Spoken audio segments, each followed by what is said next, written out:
Au niveau du groupe des Républicains, nous ne sommes pas farouchement opposés à une réforme.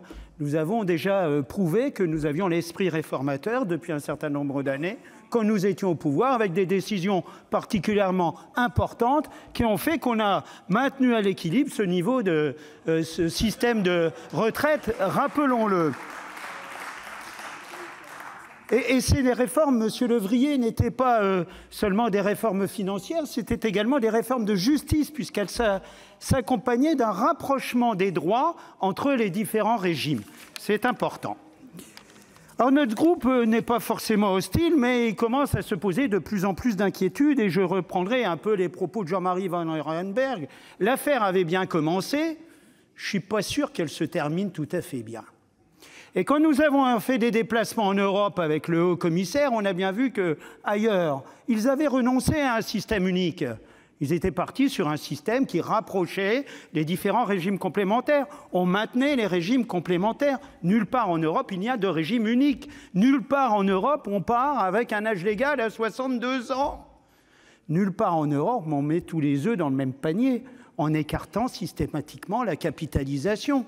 Nous, les Français, plus malins que d'autres, nous allons inventer un nouveau régime, le régime unique, en supprimant les 42 régimes qui sont équilibrés à terme. Et les régimes spéciaux, certes, mais qui sont maintenus jusqu'en 2037.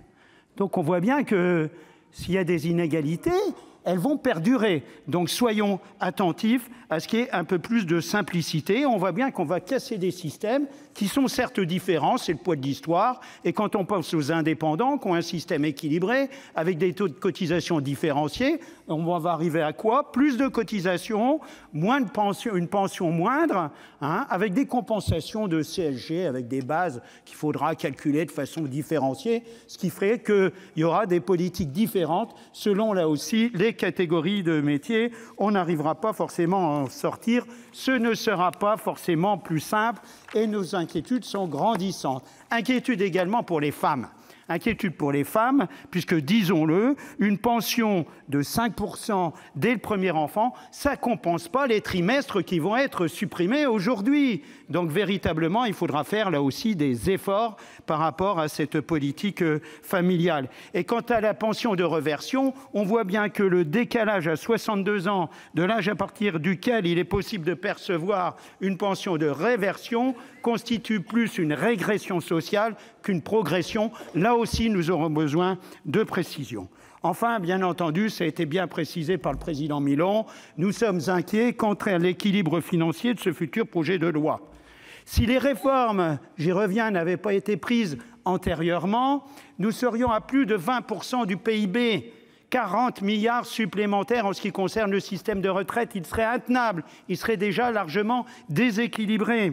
Mais là, on a quand même de sérieux doutes, Monsieur le ministre, en ce qui concerne l'équilibre financier de ce nouveau système, ce 43e système unique que vous allez proposer. Vous n'avez jamais expliqué comment seraient financés les nouveaux mécanismes de solidarité, notamment, par exemple, pour les basses pensions, le minimum contributif pour carrière complète à 1 000 €. C'est quand même un poids financier d'environ 2 milliards d'euros qu'il faudra trouver, bien entendu.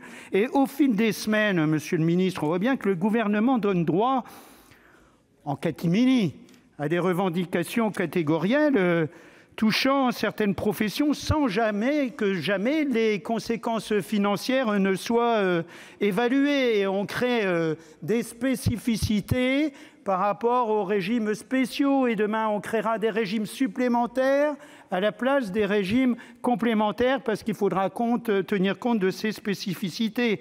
Et quant à cette mesure, quant à l'âge pivot, ma foi, on en reparlera plus tard. Pas d'histoire d'argent entre nous. C'est pas tout à fait comme ça que nous avions envisagé la confiance à donner à nos concitoyens pour faire en sorte que le régime de retraite soit un régime qui garantisse le niveau de pension et qui garantisse un âge de départ à la retraite que demain nous ne pourrons pas connaître.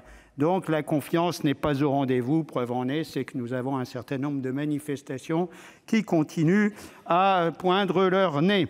Et Monsieur le ministre, nous ne pouvons que vous conseiller, pour conclure, d'écouter le Sénat.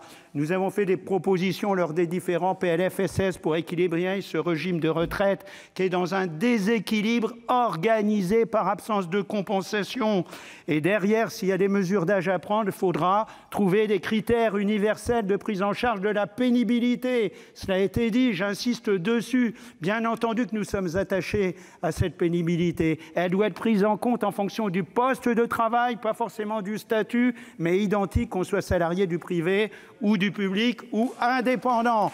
Voilà des mesures que nous sommes prêts à vous formuler si, bien sûr, nous avons le sentiment d'être écoutés. Ce n'est pas le sentiment que nous avons eu jusqu'à présent. Je vous remercie.